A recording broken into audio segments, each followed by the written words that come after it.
경매 물건 중에 상태가 좋은 물건으로 보입니다. 이 주택의 최초 감정가는 약 6억 9,200만 원이었는데요. 입찰을 2번 반복하면서 최저 입찰가가 절반도 안 되는 수준으로 떨어졌습니다. 네, 오늘 헤럴드 경제 부동산 360에서는 평택의 한 단독주택 경매 물건을 살펴보러 왔습니다. 이 물건은 지은 지 10년도 되지 않고 권리관계 또한 깨끗한데요. 유찰이 반복된 이유를 함께 살펴보실까요?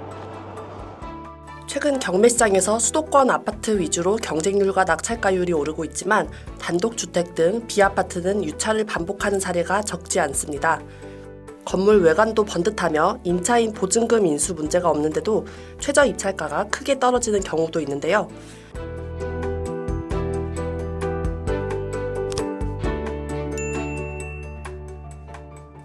이번 물건은 다음 달 10일 세 번째 경매에 나서는 임의경매 물건입니다.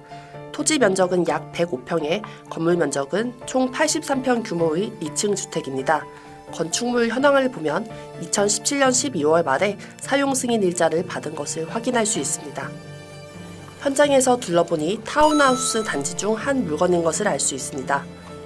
2017년 말에 착공 허가를 받은 물건인데요. 이제 7, 8년 정도밖에 지은 지 얼마 되지 않다 보니까 이게 비교적 굉장히 경매 물건 중에 상태가 좋은 물건으로 보입니다. 회색 철근 콘크리트 주택으로 깔끔한 외관이 돋보이는데요. 방 3개에 욕실 2개, 드레스실 2개, 정원과 울타리 등도 갖춘 것으로 확인됩니다. 주차는 벙커 주차장 1대, 5개 1대씩 가능합니다.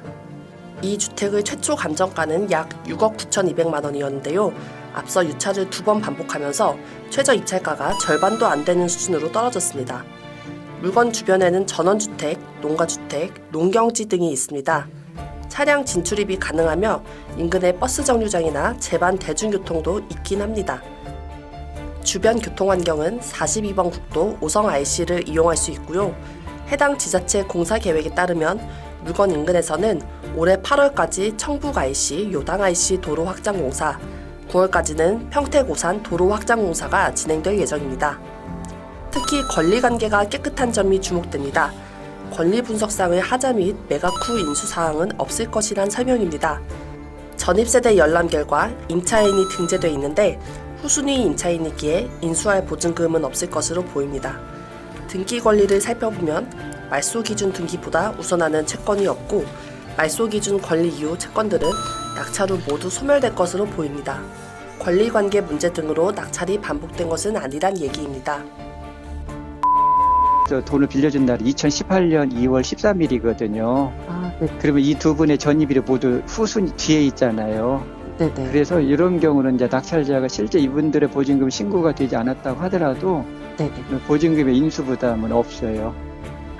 근데 만약에 반대로 이분의 전입일자가 빠르면 이 물건은 들어가면 안 되겠죠. 위험하니까.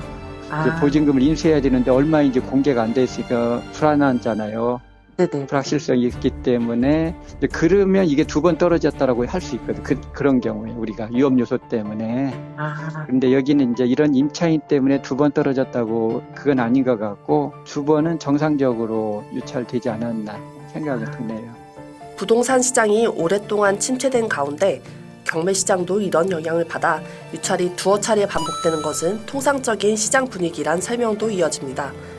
지난해까지만 해도 1위 유찰되고 이제 그랬는데 2024년도로 넘어오면서 그게 이제 달라졌던 부분들이 이건 서울 수도권도 그러니까 이제 평택도 2번 유찰은 아주 특별한 적이 아니면 이제 대신 이제 더는 안 떨어지는 것 같긴 해요. 3번씩까지는 아직은. 특히 아무래도 투자 가치가 아파트보다 낮은 비아파트의 경우 상대적으로 낙찰이 수월하지 않다는 분석입니다. 실제로 지지 옥션에 따르면 지난 4월 경매에 나온 경기도 단독주택은 119건 중 37건만 낙찰됐습니다. 매각률이 31.1%에 그친 것입니다. 반면 지난달 경매에 나온 경기 아파트는 626건 중 304건이 매수자를 찾으며 매각률이 48.6%로 훨씬 높았습니다. 다음 달 경매의 최저 입찰 가격은 시장에서 받아들일 수준이란 의견도 나옵니다. 두 번 떨어진 것 자체 여기까지는 정상적으로 지금 시장 분위기를 감안했을 때는 지금 최저가가 3억 한 3,900, 약 3억 4천 정도 되는데 아마 이제 요 금액은 이제 실수요자들은 이제 들어올 수는 있을 금액은 될 것 같긴 해요. 다만 이 물건은 평택시 외곽의 면 지역에 있고 생활 편의시설도 부족한 편으로 보입니다. 즉 시내에 있는 주택과 비교하면 상대적으로 주거 환경이나 황금성은 떨어질 것으로 보입니다. 이러다 보니 투자보다는 실수요자 중심의 입찰이 나을 것이란 조언이 나오고 있습니다. 한편 이번 물건은 높은 금리에 이자 부담이 커 임의 경매에 나온 것으로 보입니다. 채권액은 6억 2천이잖아요. 네네. 감정가는 6억 9천이고 하니까 네네. 근데 실제 시장 거래가는 이렇게 안 될 거예요. 왜 그러냐면 갈수록 시장 그 집값은 하향하는데 금리는 아직은 그 인하될 그런 부짐이 없잖아요. 그렇죠. 당분간은 그러다 보니까 아직은 고금리를 계속 부담을 하다 보니까 이제 이 채무자도 그 이제 경매를 통해서 이 빚을 정리하는 쪽으로 마음을 굳힌 것 같아요. 그렇게. 이번 물건처럼 3억대 이하의 비교적 소액 투자가 가능한 물건들이 많은데요.